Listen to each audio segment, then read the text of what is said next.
Israël a détruit la TV iranienne cet après-midi et tué des gens à l'intérieur. Regarde. یونس شادلو سردبیر گروه دفاعی خبرگزاری صدا و سیما در این چند سال در تمام عملیات‌های وعده صادق جلوه اقتدار ایران و شکست هیمنه رژیم صهیونیستی رو به تصویر کشیدیم.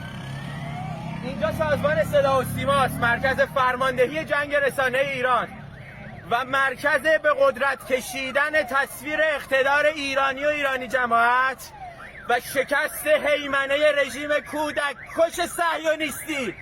من نمیدونم چند تا از همکارام داخل بودن.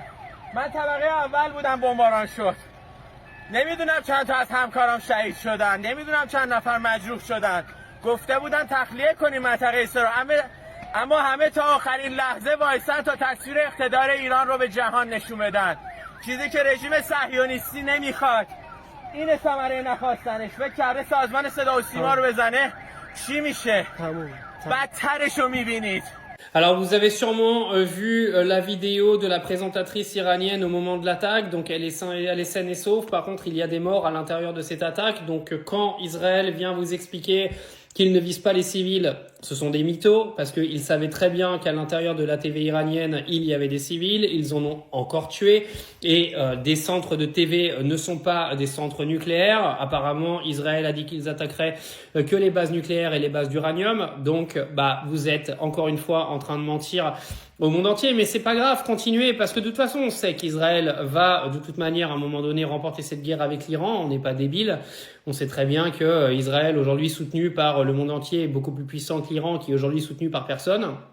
Parce que vous pouvez me raconter ce que vous voulez, à part des communiqués des pays d'à côté, il y a personne qui les aide. Mais Israël a perdu l'opinion publique déjà depuis bien longtemps avec ce qui se passe à Gaza, mais encore plus avec ce qui est en train de se passer entre l'Iran et Israël en ce moment.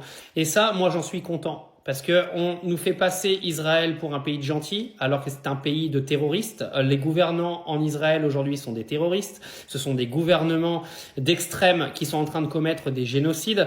Et l'opinion publique en Europe est en train de se retourner contre eux. Et ça, à long terme, c'est absolument pas bon pour eux. Donc Israël va peut-être gagner cette guerre avec l'Iran, mais va perdre l'opinion publique. Et ça, c'est très grave. Alors l'Iran, à l'heure où je vous parle, là il est 19h12, a décidé de lancer une nouvelle attaque, mais comme d'habitude l'Iran utilise toujours les mêmes stratégies d'attaque, c'est-à-dire envoyer des missiles balistiques qui sont contrés à 9 sur 10 par le dôme de fer. Donc à voir si l'Iran à un moment donné va décider de faire une vraie attaque ou ils vont continuer de faire leurs petites attaquounettes sur Israël qui voit de toute façon les missiles venir à 10 000 kilomètres. Parce que l'Iran, ils aiment bien communiquer sur les réseaux. Par contre, ce qui serait bien, c'est d'arrêter de communiquer sur les réseaux et puis de montrer les bras un peu, non? Non, parce que moi, je veux bien, mais vous allez voir, Israël va pas reconnaître le monde ce soir. Enfin, ça arrête pas. Sur Twitter, c'est que ça, les gars. Et en attendant, vous vous faites défoncer de partout. Faut arrêter, quoi.